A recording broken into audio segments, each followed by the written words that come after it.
गरिबको मान्छे न्याय दिन हामी पर्छौँ। मैले के भनेको अहिले तपाईँको सामानको ग्यारेन्टी कसले लिएको छ? मोबाइल छोडेर चाहिँ सबै खिचेछु सबै खिचेछु तपाईँको सबै यसरी किन यहाँनिर किन किन यस्तो किन यतापट्टि साइडमा आउनुहोस् हेर्नुहोस् है। यहाँ कुरो तपाईँको नाम भन्नु तपाईँको नाम भन्नुहोस् त। मेरो नाम पङ्कज बस्नेत हो। पङ्कज बस्नेत तपाईँ होमस्टे सञ्चालक यसरी यहाँ यत्रो जनप्रतिनिधि र प्रहरीकै अगाडि किन यसरी हातपात भइरहेछ? कारबाही हुनुपर्छ पुरा भइरहेछ। नेपालका अध्यक्ष यमुना केसीको समन्वयमा संरक्षकमा आउनुभएका पुष्पा कार्की स्थानीय वर्ण 10 मा व्यवसाय सञ्चालन गरेका सञ्चालक पङ्कज बस्नेतको होमस्टेमा केही महिना अगाडि बसोबास गर्नुभएको र प्रहरीको वडा कार्यालयमा कोठा छोडी गएको र सोही कोठामा रहेको निज पुष्पा कार्कीको तफसिल बमोजिमका सामानहरू यस वडा कार्यमा ल्याई प्रहरी प्रशासन सञ्चालक र वडाका जनप्रतिनिधिको रोभरमा निज पुष्पा कार्कीलाई बुझाएको छ। यदि यस कार्यको रोभरमा बुझाएको सामानभन्दा अन्य कुनै सरसामान नभएको र विवरण झुटो ठहरे कामी बमोजिम चौला बुझाउला भनी सही सल्लाह गर्ने तफसिल गरेको व्यक्तिहरू आगे सामानहरूमा लेदर ब्याग खाने चार्जर खाने औषधि रिपोर्ट 1 खान क्रिमको थान 1 छ, हुक्का तान्ने खाने कुर्ता सुरुवाल खाने खानेपानी जग खाने चाबी खाने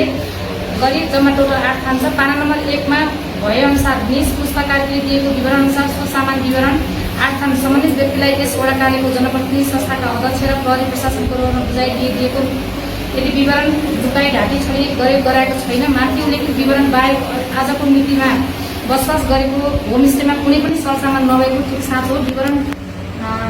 सही सनाखत गरी सामान बुझ्ने सम्बन्धित व्यक्ति पुष्पा कार्की समेत वडा कार्यको रोभरमा आजको मितिबाट दुवै पक्षले कुनै निकायमा यस विषयलाई लिएर उजुरबाजुर गर्ने छैन र आफ्नो जीव दण्डको क्षतिपूर्ति स्वयं व्यक्ति नै रहने बेहोराको कागजात तफसिल बमोजिमको रोभर गरेको हामी दुवै पक्षलाई चित्त बुझी सही साथहरू गराएर विवरण फरक परे काम बमोजिम सौला बुझाउन पनि सही गर्ने सम्बन्धित व्यक्ति पुष्पा कार्की होमस्टे सञ्चालक पङ्कज बस्नेत अनि त्यसपछि अब आफ्नो नाम लिँदै सल्लाह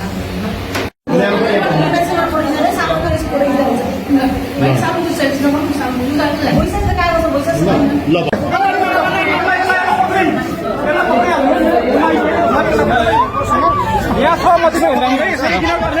होइन यहाँ सहमति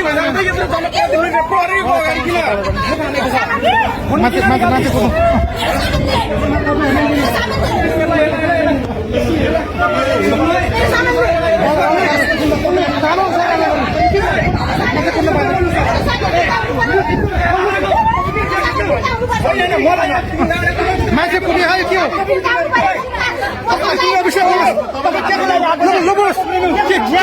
मान्छे कुटेको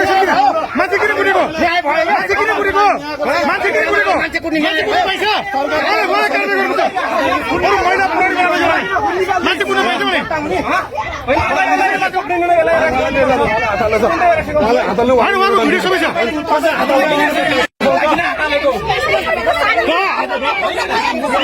भिडियो सबै छ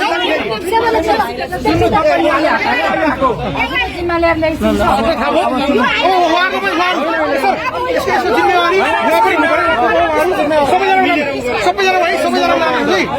जिम्मेवार सबैलाई घोडामा आएर मान्छे कुटेको त्यसरी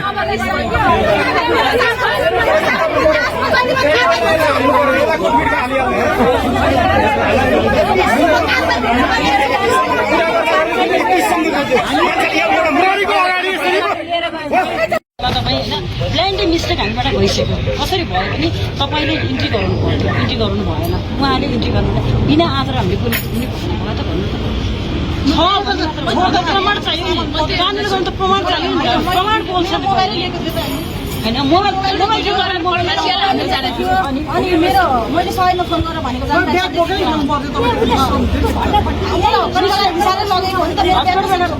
हतपति लाउनुभयो भन्नुभयो प्रमाण भन्नुभयो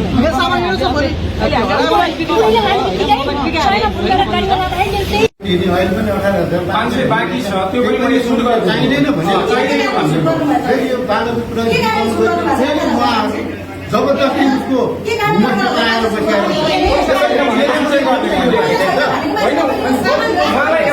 एकछिन चुप लाग्नु न हजुरले बोल्दै हुनुहुन्छ ल एकछिन चुप लाग्नु हजुरले बोल्नुहोस् यदि त्यो रहेको कुरो त्यही कारणले अब तपाईँले पढेको तरिका तपाईँ अरूले भूमिमा आएर बसिसकेपछि यो सामानहरू लिएर जानु ल अब यो बुझुर्ग उठेर एउटा यो सामान यदि लिएर कसै आउँछ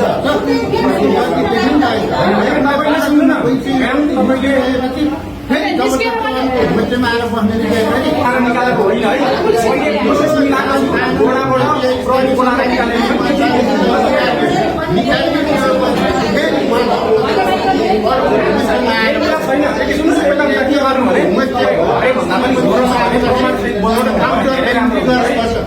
सामानको सभामा पनि के गर्नुपर्छ नि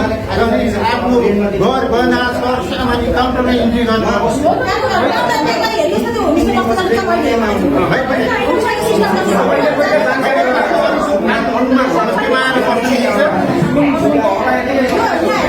अनलाइनमा यो भन्न हालेको छ 500 रुपियाँ खाएर बस्न भनेर अनि महिनाको 15,000 अनि महिनाको 32,000 एउटा रुपियाँ दिने भनेको छ त्यहाँ गएर हिँड्नै पर्छ त्यहाँको सिस्टम के